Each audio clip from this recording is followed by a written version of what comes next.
जय हिंद फ्रेंड्स। अगर आप आजादी का महत्व समझना चाहते हैं तो लगभग सब ने, गुलामी तो मैं नहीं कह सकता, बंदिश, गुलामी से थोड़ी बहुत मिलती जुलती है, तो हम सब ने बड़े सपने देखे बचपन से जवानी में आने के। जवानी के अपने प्रलोभन है, अब बुढ़ापे का तो कोई प्रलोभन है नहीं, लेकिन जवानी के बड़े प्रलोभन है साहब। तो हम सब चाहते थे कि भाई जल्दी जवान हो जाएं, कॉलेज में पहुंच जाए, यूनिवर्सिटी में पहुंच जाए, फिर नौकरी लग जाए। तो उसकी सिर्फ एकमात्र वजह थी कि हम खुद से डिसीजन ले सकते हैं, निर्णय कर सकते हैं कहाँ जाना है, किससे मिलना है, किससे बात करना है। और ये ललक इतनी मजबूत होती थी, और आज भी हर बच्चा, हालांकि 40 के बाद वो वापस उसी जगह जाना चाहता है स्कूल में, लेकिन हर बच्चे के अंदर ये तमन्ना है कि वो किसी ना किसी तरह से बड़ा हो जाए, क्योंकि बड़ेपन से जुड़ा है आजादी का भाव। स्कूल सुबह 8 बजे ही पहुंचना है, सारे लेक्चर्स अटेंड करने हैं, होमवर्क करना है, डिसिप्लिन में रहना है, प्रॉपर ड्रेस पहनना है, फिर घर आना है, होमवर्क करना है, डिसिप्लिन में रहना। मतलब 5 साल से लेकर 17 साल तक की उम्र वो जरूरी भी है, वो एक गाइडेंस वो जरूरी भी है, होना भी चाहिए। तो हम सबको एक हल्का सा अनुभव है बंदिश का। गुलामी तो और खतरनाक चीज है। मतलब गुलामी एक ऐसी चीज है जिसमें व्यक्ति को कोई अधिकार नहीं है, ना राजनीतिक अधिकार है, ना सामाजिक अधिकार है, ना आर्थिक अधिकार है। आप इमेजिन करिए बिना अधिकारों की जिंदगी। सिर्फ आप कल्पना करिए कि आपको कोई अधिकार ना, आपके सारे अधिकार छीन लिए जाएं।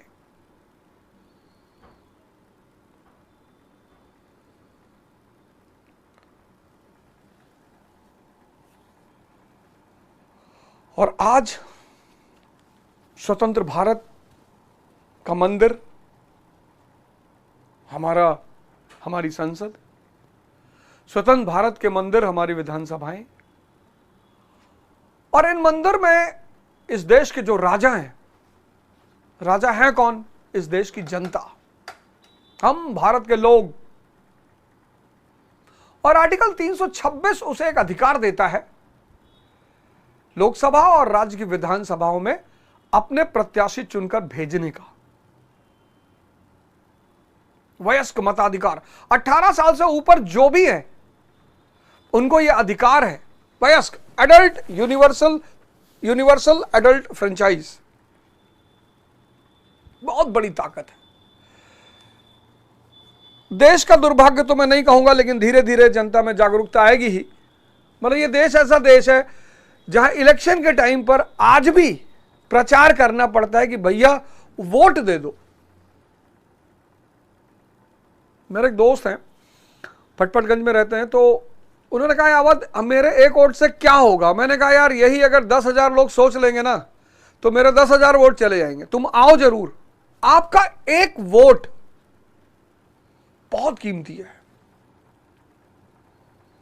इस देश को, ये जनता को जिस दिन इस बात का एहसास हो जाएगा कि उसे अपने प्रतिनिधियों को बैठाना है लोकसभा में और राज्य की विधानसभाओं में, और बहुत जिम्मेदारी से वोट करना है, इतनी जिम्मेदारी से वोट करना है कि लोकसभा और राज्य की विधानसभाओं में फिर से लाल बहादुर शास्त्री, डॉक्टर B.R. अंबेडकर, राम मनोहर लोहिया, इस तरह के व्यक्तित्व इन मंदिरों में पहुंचे, जिनके मन में सिर्फ एक सपना है, अपनी प्रजा का विकास नहीं। पंचायत सीरीज देखिए ना, कैसे वो विधायक बिहेव करता है। चंदन सिंह उर्फ चंदू, आप वो सीन देखिए जब बनराकस, उसकी पत्नी, माधव और विनोद, ये चारों उससे पहली बार जब मिलने जाते हैं, माधव और विनोद को वो बैठने नहीं देता, कहता पीछे खड़े हो जाओ, चलो पीछे खड़े हो जाओ। वो बहुत बड़ा, बहुत प्यारी सीन है वो। आपने सबने पंचायत सीरीज देखी होगी, बड़ी प्यारी सीरीज है। उसमें वो जो सीन है ना, जिस तरह से वो बिहेव करता है, प्रधान जी उसको लौकी ले आके देते, कहता मुंह में डाल दो मेरे मुंह में।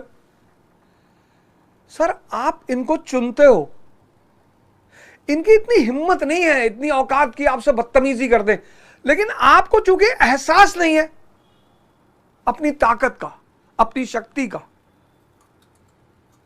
और इन्हीं सारी पृष्ठभूमि में SIR,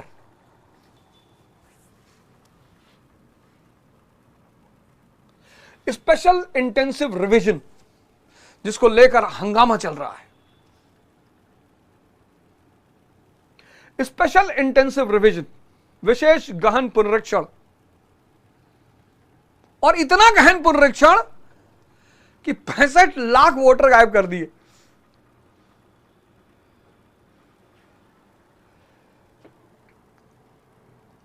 कितने? 65 लाख। सब मैंने डायग्रामाइज कर रखा है आपको बताने के लिए। मैंने किसी का पक्ष नहीं रखा, मैंने सिर्फ मुद्दा उठाया है। 7 जनवरी 2025 को 7,89,00,000 कुल मतदाता, यानी इस साल की शुरुआत में 36,30,000 स्थायी रूप से स्थानांतरित या अनुपस्थित। 36,30,000। अब सोचना आप, ये 36,30,000 स्थायी रूप से स्थानांतरित या अनुपस्थित। चलो ठीक है, मान लिया।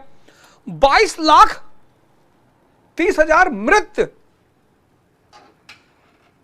भैया सरकार खुद ही कहती है कि मृत का पंजीकरण इतना कम होता है, कहां से लाए ये डाटा?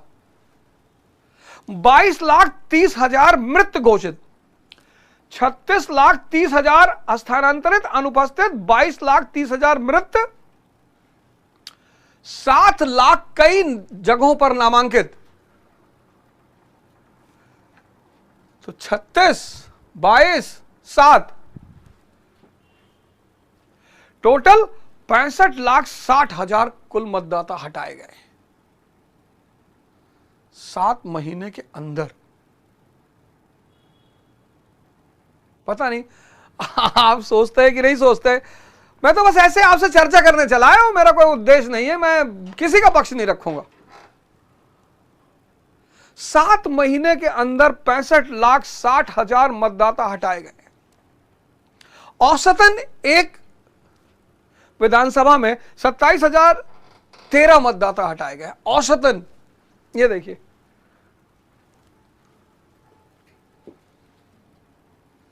अब इस के कुछ पहलू हैं, बड़े महत्वपूर्ण पहलू। जनवरी 2025 16 लाख नाम हटाए गए थे।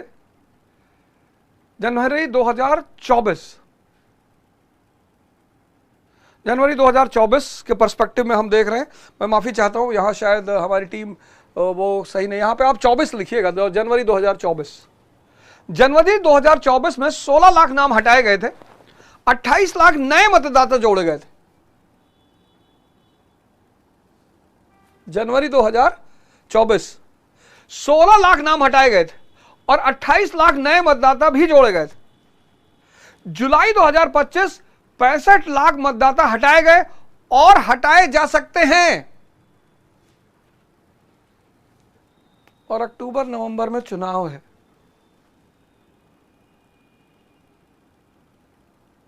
पहली घंटी यहीं बजती है।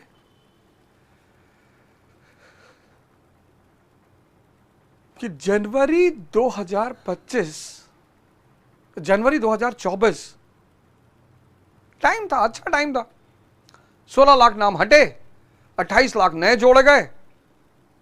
जुलाई 2025 65 लाख गायब। अभी और हटाए जा सकते हैं। अगस्त का महीना चल रहा है, 15 तो आधा पूरा हो गया, सितंबर आने वाला है। अक्टूबर नवंबर में चुनाव है।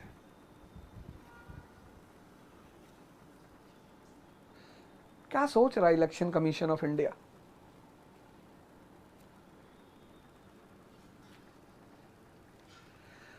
क्या चाह रहा है इलेक्शन कमीशन ऑफ इंडिया? तो विपक्ष कह रहा है स्पेशल इंटेंसिव रिवीजन, विशेष गहन पुनरीक्षण, बड़ा गहन हो रहा है, बहुत गहन। विपक्ष कह रहा है कि नौकरशाही की मदद से बड़े पैमाने पर लोगों को मताधिकार से वंचित करने का प्रयास। विपक्ष कह रहा है ये जो सर है ना, स्पेशल इंटेंसिव रिवीजन, नौकरशाही की मदद से बड़े पैमाने पर लोगों को मताधिकार से वंचित करने का प्रयास। अब षड्यंत्र की बू तो आती है, क्यों आती है इस पे चर्चा करते हैं। क्यों आती है षड्यंत्र की बू, क्यों आती है? सबसे पहली बात, षड्यंत्र का पहला पहलू, षड्यंत्र की बू क्यों आती है? ना हो तो बहुत अच्छी बात है, ना हो तो बहुत अच्छी बात है, लेकिन वो क्यों दिखाई पड़ता है?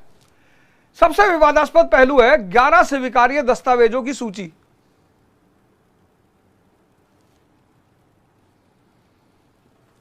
ग्यारह स्वीकार्य दस्तावेजों की सूची, जिसमें से बहुत सारी ऐसे पॉइंट हैं जो बहुत इंपॉर्टेंट है, लोगों के पास होने ही चाहिए।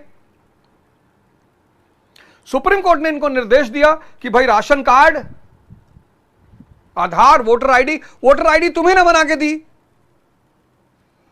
उसको भी मानो दस्तावेज। ये कह रहे नहीं, वो तो सामान्य दस्तावेज है, परिचय पत्र है। सुप्रीम कोर्ट की बात नहीं मान रहा इलेक्शन कमीशन ऑफ इंडिया।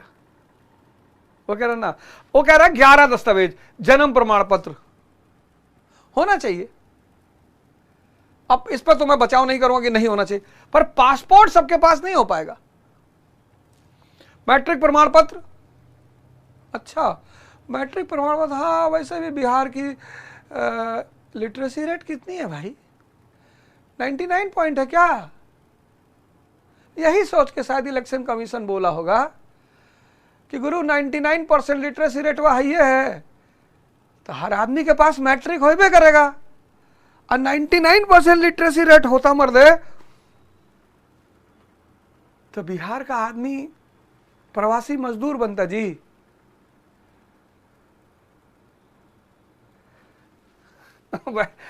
नहीं, मैं व्यंग्य नहीं कर रहा हूं, आप सुनिए इस बात को। भू स्वामित्व के दस्तावेज, अच्छा इतने लैंडलेस लोग हैं वहां पे, अच्छा सरकार दी होगी खरीद के 2-2 बीघा, ओहो शायद कहीं दिया होगा, हो सकता है सरकार दी हो, हमको पता नहीं है, शायद हमको ये बात पता नहीं था। भू स्वामित्व के दस्तावेज 1987 के पहले जारी सरकारी रोजगार आईडी कार्ड, अच्छा हाँ यार, सबके पास नौकरी तो बिहार में है ही है सरकारी, है ना? साला हमारा ही जीएस थोड़ा कमजोर है, हम नहीं समझ पाते हैं। सबसे मजेदार पहलू है वंशावली। वंशावली सबसे मजेदार पहलू, बड़ा अच्छा है भाई, चलो ठीक है, सरकार बड़ा अच्छी बात, ईसीआई ने बड़ी अच्छी बात लागू की है, बड़ी बेतुकी सी बात लग रही है। वंशावली मतलब 2003 में जिन्होंने, जो वोटर लिस्ट है, जिन्होंने वोट दिया है, उनसे जो लोग जुड़े हुए हैं उनको निकालकर फिर उनकी पंचायतों द्वारा प्रमाणित किया गया है। ये सबसे विशेष पहलू है। इतिहास में एक राजा है, उसने भी वंशावली तैयार करवाई थी। उसको पता करना था कौन ओरिजिनल मुस्लिम है, कौन नकली मुस्लिम, उसका नाम है बलबन। उसने भी करवाया था ये काम, वंशावली तैयार करवाई थी। उसने कहा था यहाँ के जो स्थानीय, जो लोकल देसी मुसलमान हैं, इनको भगाओ। वो बड़ी नफरत करता था यहाँ के स्थानीय मुसलमानों से। दिल्ली का सुल्तान था बलबन, बड़ी नफरत करता था, बड़ी। कमाल महिया नाम का एक कन्वर्टेड मुसलमान अधिकारी था, उसको चप्पल से मार के निकाला था और सरकार नौकरी से ही निकाल दिया था। वंशावली लगभग 5 करोड़ मतदाताओं को सक्षम बनाया गया इसके आधार पे, बिना जन्म और शैक्षिक प्रमाण पत्र के। पंचायत ने लिख के दे दिया। इलेक्शन कमीशन इंडिया भैया कुछ भी। स्थानीय स्थायी निवास प्रमाण पत्र, चलो ठीक है। वन अधिकार प्रमाण पत्र, जाति प्रमाण पत्र, परिवार रजिस्टर, जमीन या मकान आवंटन प्रमाण पत्र। लगता है सरकार बड़ा मकान दी है गरीबों को। पश्चिम फुलेरा और पूर्वी फुलेरा वाला मुद्दा है, लगता है, हैं? माधव, विनोद, इनको सबको मकान मिला है। चलो ठीक है भाई, इसमें बड़ी सारी बातें, लेकिन सुप्रीम कोर्ट ने इनसे कहा कि भैया आप ऐसा करो कि वोटर आईडी आप ही ने बनाया है, आधार कार्ड और राशन कार्ड, इनको भी मान लो।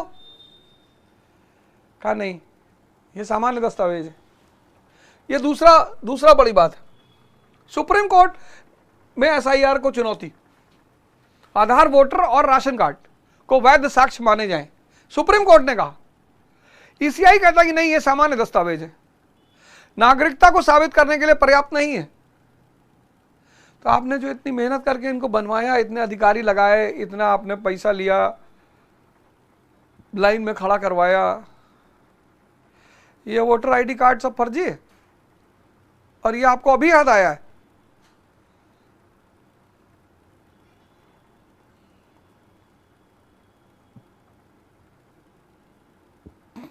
ये आपको जनवरी 2024 में याद नहीं आया था?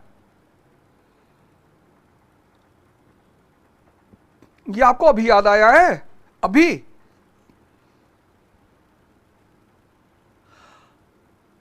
अच्छा अच्छा अच्छा अच्छा अच्छा, ओहो, कोई दैवीय आकाशवाणी हुई होगी, हो सकता है, कोई बात नहीं। सुप्रीम कोर्ट ने कहा है कि बड़े पैमाने पर नाम काटे जाने के सबूत सामने आए तो दखलंदाजी करेगा। दखल की सीमा स्पष्ट नहीं, तब तक चुनाव हो जाएगा। सुप्रीम कोर्ट ने कहा है, माननीय सुप्रीम कोर्ट ने कहा कि ठीक है, अगर बड़े पैमाने पर सबूत आएगा हमारे पास कि नाम काटे गए हैं तो हम दखलंदाजी करेंगे, पर दखलंदाजी की सीमा निश्चित नहीं है। दिसंबर में भी कर सकता है, 2026 जनवरी में भी कर सकता है, तब तक सबूत तो मिल ही जाएंगे। अब सबूत मिलेंगे कैसे?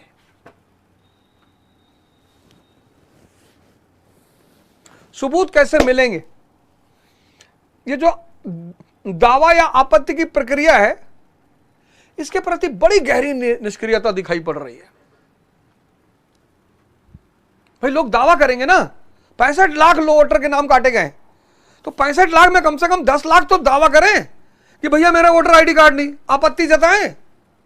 75,000, 7 अगस्त 2025 75,015 लोगों ने शिकायत दर्ज कराई है। 65,60,000 में सिर्फ 75,000, 65,50,000 में सिर्फ 75,000 लोगों ने आपत्ति दर्ज कराई है 7 अगस्त 2025। और सबसे मजेदार बात, 1,60,000 बीएलए जो विभिन्न राजनीतिक दलों से आए हुए थे, किसी ने भी एक भी दावा या आपत्ति पेश नहीं की है। ये दावा है, ये बड़ी आश्चर्यजनक बात है। 1,60,000 बीएलए विभिन्न राजनीतिक दलों के हैं, ये किसी एक राजनीतिक दल के नहीं है। इसमें से किसी ने भी दावा या आपत्ति नहीं पेश की, तो सुप्रीम कोर्ट बेचारा क्या करेगा? उसने कहा कि बड़े पैमाने पर अगर शिकायत आई, भाई 65,60,000 में से अगर 5 लाख आ जाए तो सुप्रीम कोर्ट दखलंदाजी कर दे। 10 लाख पे तो बवाल हो जाएगा। 75,000 और 1,60,000 बीएलए में कोई शिकायत नहीं कर रहा है।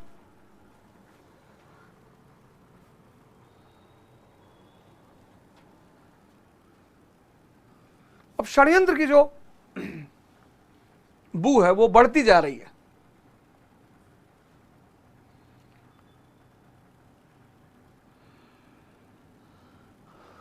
अगस्त चल रहा, 15, अगला महीना सितंबर, अक्टूबर नवंबर में चुनाव, समय है ही नहीं।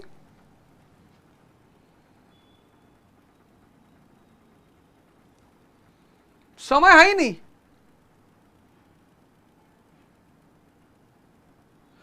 ईआरओ, असिस्टेंट ईआरओ जांच करेंगे, मतदाता की बात निष्पक्ष तरीके से सुनेंगे, नाम हटाने के आदेश लिखित और तार्किक होंगे, अपील का अधिकार डीएम और सीईओ, चीफ इलेक्शन ऑफिसर।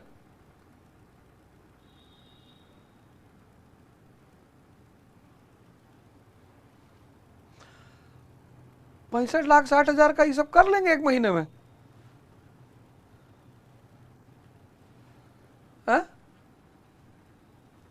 आपको लगता है?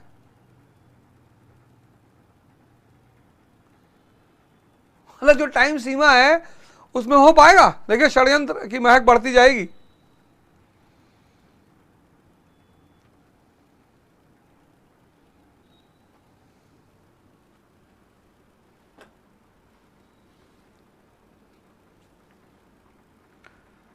एक महीने में सब हो जाएगा।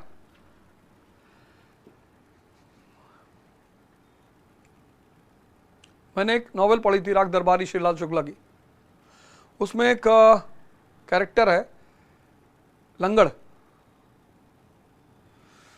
वो जिंदगी में प्रण करता है कि भाई साहब नकल लेनी है कचहरी से, और वो भी प्राकृतिक प्रक्रिया से लेनी है, नेचुरल। 5 रुपया क्लर्क ने मांगा था, वो 2 रुपया दे रहा था।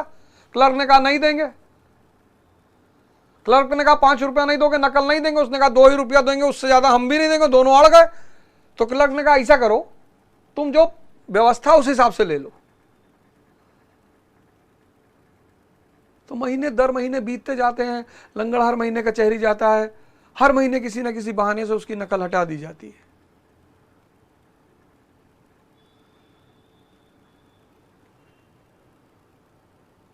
मतलब भारत में विभाग कैसे काम करते हैं।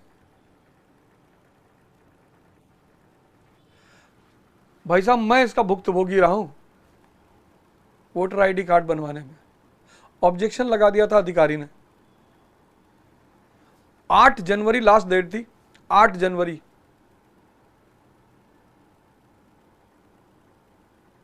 फॉर्म सबमिट करने की, हमने 8 को किया था।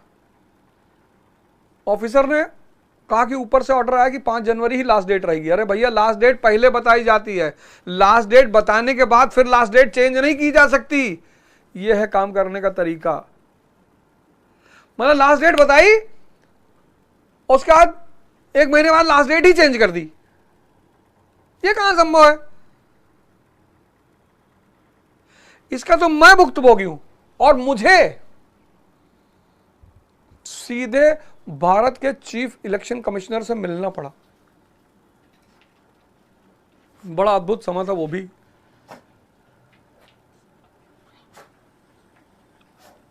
ये जांच करेंगे, फिर मतदाता की बात निष्पक्ष तरीके से सुनेंगे, फिर नाम हटाने के आदेश के लिखित और तार्किक कारण देंगे, फिर अपील का अधिकार डीएम और सीईओ इलेक्शन ऑफिसर,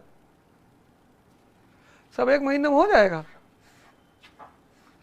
हो सकता है भाई ऊपर से दैवीय लोगों को बुलाएं तो कुछ हो सकता है भाई, अब उसमें क्या कर सकते हैं। अगला पहलू एसआईआर और मुस्लिम मतदाता। कहा जा रहा है कि मुस्लिम मतदाताओं को निशाना बनाया जा रहा है। किस वजह से बनाया जा रहा है? अवैध बांग्लादेशी मुद्दा बनाया गया कि भाई बहुत सारे सीमावर्ती जिले हैं, किशनगंज उनमें से एक है, कि ऐसे जिले हैं, सीमावर्ती जिले हैं जहां पे ये अवैध बांग्लादेशी आकर बस गए हैं, हमें इन्हें बाहर निकालना है। बड़ी अच्छी बात है, ठीक है, अवैध बांग्लादेशी को आपको बाहर निकालना है। तो सबसे ज्यादा नाम हटाए गए जिलों में 5 ऐसे हैं जहां मुस्लिम आबादी ज्यादा है। कौन कौन से? सीतामढ़ी, भागलपुर, मधुबनी, पूर्णिया, किशनगंज। इस आधार पर लोग कह रहे हैं कि जो 5 सबसे जिले हैं जहां सबसे ज्यादा छटनी हुई है, उसमें से जो 10 जिले हैं जिसमें सबसे ज्यादा मतदाता हटाए गए हैं, उस 10 जिले में से 5 जिलों में मुस्लिम आबादी ज्यादा है। सीतामढ़ी, भागलपुर, मधुबनी, पूर्णिया, किशनगंज। इस आधार पर कहा जा रहा है कि मुस्लिम मतदाताओं को निशाना बनाया गया। लेकिन इसका एक पहलू और भी है। सबसे ज्यादा मुस्लिम आबादी वाले 10 जिलों में से 4 जिलों में नाम हटाने की दर राज्य की औसत दर 8.3% से भी कम है। पूरे राज्य में जो वोट काटे गए हैं उसकी औसत दर है 8.3% औसत। लेकिन जो मुस्लिम आबादी वाले 10 जिले हैं उसमें से 4 ऐसे जिले हैं जिनकी दर, दरभंगा 6.8%, सीतामढ़ी 6.9%,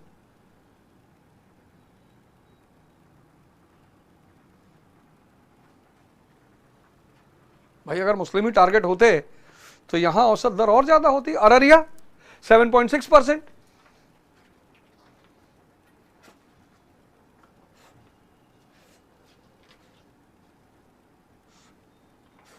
खैर, सबसे बड़ा पहलू जो बड़ा चिंता का विषय है, बहुत चिंता का विषय है, जेंडर डिस्पैरिटी, लैंगिक असमानता। महिला वोटरों की जो हिस्सेदारी है बिहार इलेक्शन में 47.7%। हटाए गए मतदाताओं में से 55% महिलाएं हैं। मान लो 100 लोग हटाए गए हैं, उसमें से 55 महिलाएं हैं।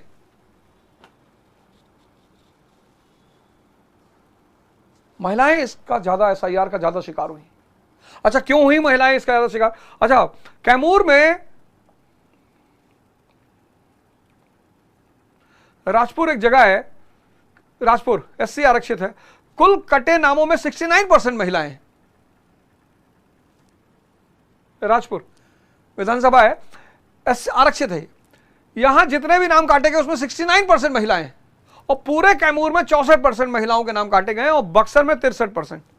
महिलाएं एसआईआर की सबसे ज्यादा शिकार हुई। यह बड़ा चिंता का विषय। और होती क्यों नहीं? पहली बात, रीजन क्या है?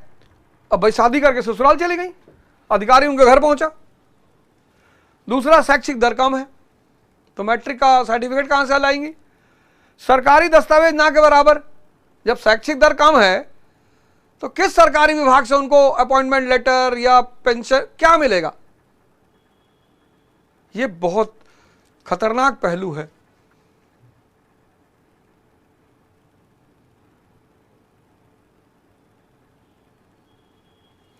लेकिन इसका सबसे डरावना जो पहलू है, 22 लाख मृतकों का मुद्दा,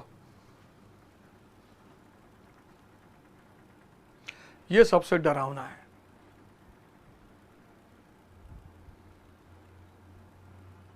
सरकार खुद ही कहती है कि मृत्यु पंजीकरण बहुत कम है। तो सवाल उठा कि इलेक्शन कमीशन ने इतनी बड़ी संख्या में मृतकों को सत्यापित कैसे किया?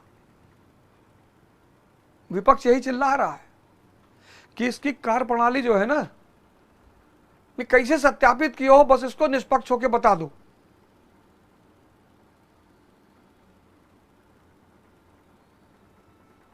ऐसा नहीं सिर्फ मुस्लिम शिकार हुए, मुस्लिम शिकार हुए, महिलाएं शिकार हुई,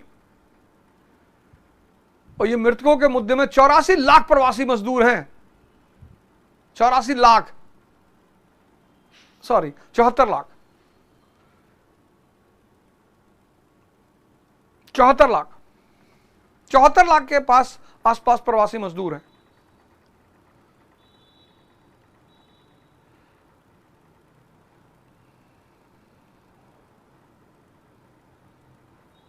ये बेचारे उसके शिकार हुए।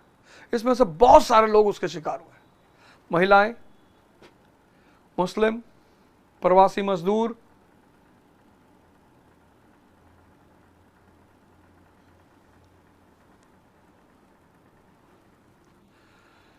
मैंने कहा ना, शायद इस देश को अभी अपनी असली ताकत का अंदाजा नहीं है। इस देश की जनता हनुमान जी की तरह है।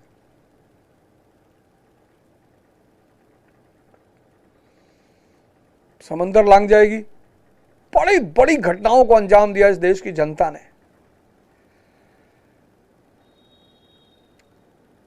1910 में ब्रिटिश वाइसरॉय कहते थे कि अभी 200 साल लगेगा इस देश को आजाद होने में। देख गरीबी, there is so much poverty, unemployment, illiteracy, किसी को क्या पता आजादी क्या होता। 1910 के आसपास ऐसा ब्रिटिश अधिकारी कहते थे। अरे बोला, हु ब्लडी वांट्स इंडिपेंडेंस? बोले ये तो संवर्ण लोग हैं जो आजादी आजादी चिल्ला रहे हैं, इनको बड़े पद नहीं मिल रहे हैं, नौकरी नहीं मिल रही, तो लोग चिल्ला रहे हैं आजादी भारत को। लेकिन 1942 भारत छोड़ो आंदोलन ने ब्रिटिश सरकार को हतप्रभ कर दिया। कितने सारे लोग, इस देश की जनता बजरंगबली की तरह है, सो रही है, मस्त है, अपनी ताकत, अपने अधिकार,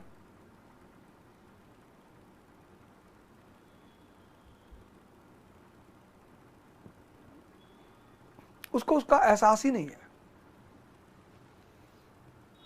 65 लाख में अगर 5 लाख गलत मतदाता हटे हैं, मतलब 5 लाख मतदाता जिनका वास्तविक हक है वो अगर हटाए गए हैं, तो लोकतंत्र की हत्या है।